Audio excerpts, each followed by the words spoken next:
persisting between Igbo stakeholders in Anambra State and Fulani leaders residents in the state appeared to have gone up in smoke following a reported walkout staged by the Fulani leaders during a meeting with the police and the stakeholders.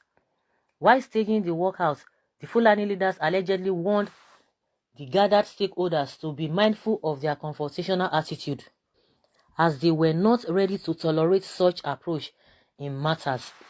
They reportedly warned that the stakeholders do not need to confront them just because they saw Fulani boys carrying AK-47 rifles to protect themselves from unwarranted attacks. It will be recalled that 6 AK-47 rifles were seen hanging on the shoulders of 4 Fulani boys at Umualu community in Awka South local government area of the state, and the villagers trailed the 4 boys who were riding 2 motorcycles to Isiagu community, also in Awka South local government area, where they reside. When the news of the brazen possession of firearms spread across the council area, the stakeholders convened a crucial meeting with the police and Fulani leaders in the state and raised the matter for deliberation. The stakeholders told the Fulani leaders in the presence of men of the State Investigation and Intelligence Bureau (SIB) Awka that they were surprised that their boys were displaying the arms in public without being mindful of the fact that this was tantamount to an unlawful possession of firearms.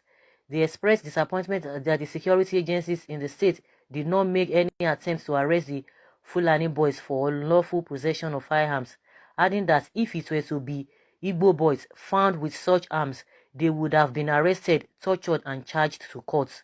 But rather than explain the circumstances warranting the possession of the AK-47 rifles or apologize on behalf of their boys, the Fulani leaders allegedly told the stakeholders to do their worst.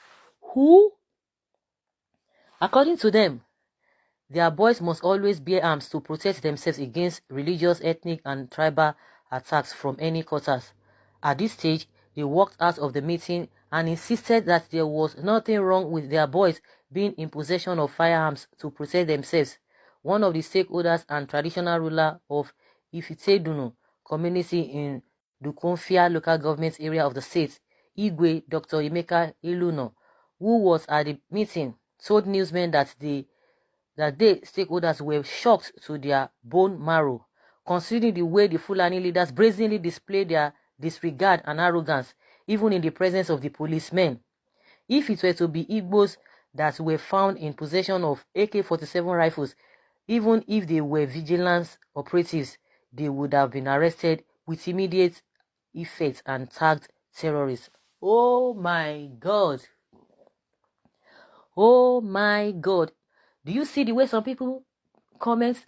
A lot of people just comment and they are not just, trying to, they comment and just say it the way it is. They will go straight to the president. People will just go to the president that this man is not doing the right thing. This man is in full support with these people. And it's evident. You can imagine the audacity. Now they are justifying it. No wonder the police, they've been pussyfooty. And I'm even shocked that even the stakeholders in that state are even surprised that if it were to be Igbo boys, that they would have swung into action. Why will you be surprised with all of these things that have been happening? They know they are not ready to do anything because we know that something is going on somewhere. And that was why Governor Okowa called on President Muhammadu Buhari that you need to say something. You need to talk to the police so that the police will be able to take actions. Like I said, it speaks volume. That statement from Okowa, which everybody knows, because everybody like, oh, why would you be calling him? Don't you know he's the one behind all of this? And the president has never deemed it fit to even address this issue. If there's an opportunity to even interview him, because I don't even know those who interview him, because he does not even talk to anybody. Unless maybe you hear from his spokespeople, Garba Shehu and Femi Adesina. If you ask him today, he will tell you that these people don't go with AK-47, that they go with 6. That is what he will continue to tell you. Can you imagine the audacity? Is it not evidence? Is it not evidence? These are the same people that they want to create Ruga so that the Ruga will be all over the place. Can you see the arrogance? And meanwhile, these Fulani leaders, they've been playing along with this the host community. They always come out to say, oh, we are going to live in peace. We've been together. We've been this. We've been that. But can you imagine what, the way they displayed and they walked out, and that what is wrong in that? And what the stakeholders are saying is that they were even shocked that even in the presence of the police, they said that. Oh my goodness. Oh my goodness. So it's been, they've confirmed it. What people have been talking before, they've confirmed it, that it is not a bad thing to go with all those rifles, because it is to protect themselves. And why the police could not say anything? That means all the police, they've received orders. We've never heard that these people have been convicted. How can somebody be going with all of these things? Hey, my goodness. And they are committing this thing day in, day out. Honestly, if it were to be in other Senate community, the president would have been impeached. But who do we have? See, the ones that, they were the one that even installed Gbajabiamila and the Hamad Lawal. They installed them there. They can't do anything. You could see that their hands are tied because they put them there specifically not to be able to challenge them. They are supposed to work independently, but with the way we are seeing things, even the Senate president has said anything that the president brings, that they will accept it, because anything that he requests for is for the good of Nigerians. But can you see what is happening? In broad daylight, these people walked out and they are still trying to justify the reason why they saw all of those things in the possession of their people. At the end of the day, they will tell you that their people are not the ones responsible for all of these things. I don't even need to talk much.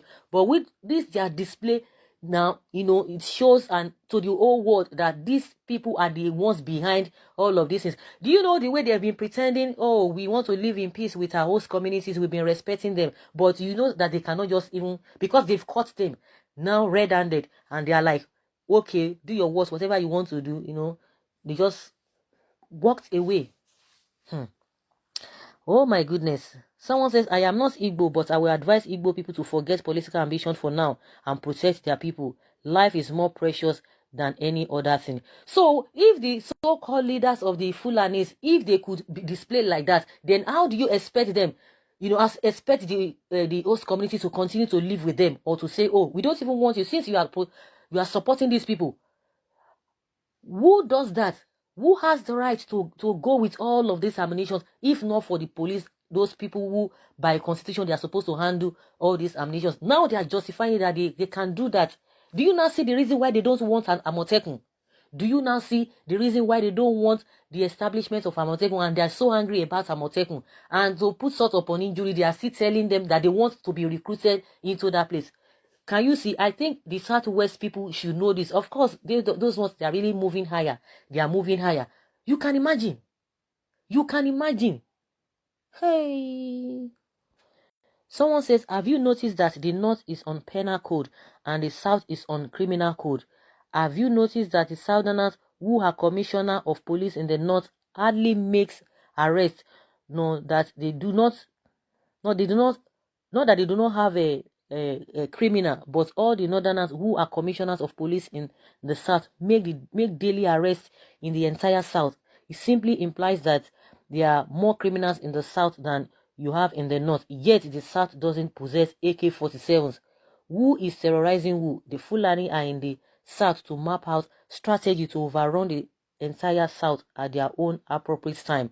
You can see them with their Okada, shoe shiners, and hawkers.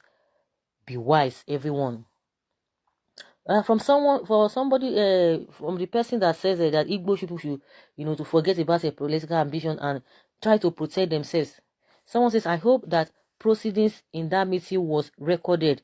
Show it to the world and equip your youth with rifle too. It is not clear.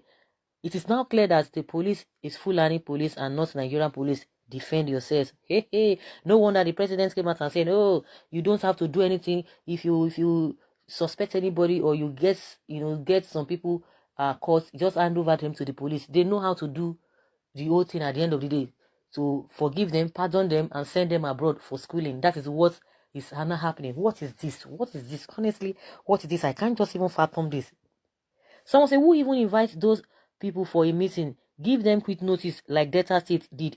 You are calling for a meeting in your own land.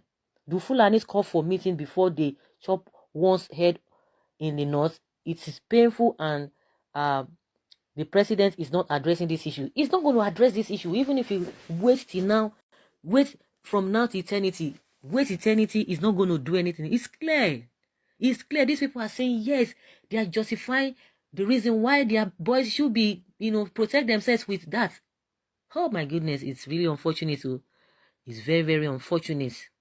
Someone says here that foolish Southeast governors making friends with terrorist herdsmen, Boko Haram jihadists, and even the police.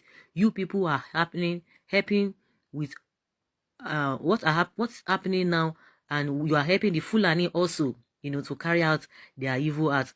Can they be kidnapped secretly? By the time they meet without trace, it will be known to them that the jungle don't mature. It's unfortunate.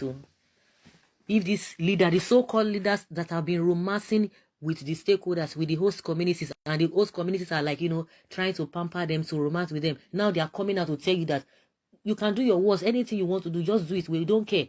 How can you tell our people not to protect them? That why are they confronting them?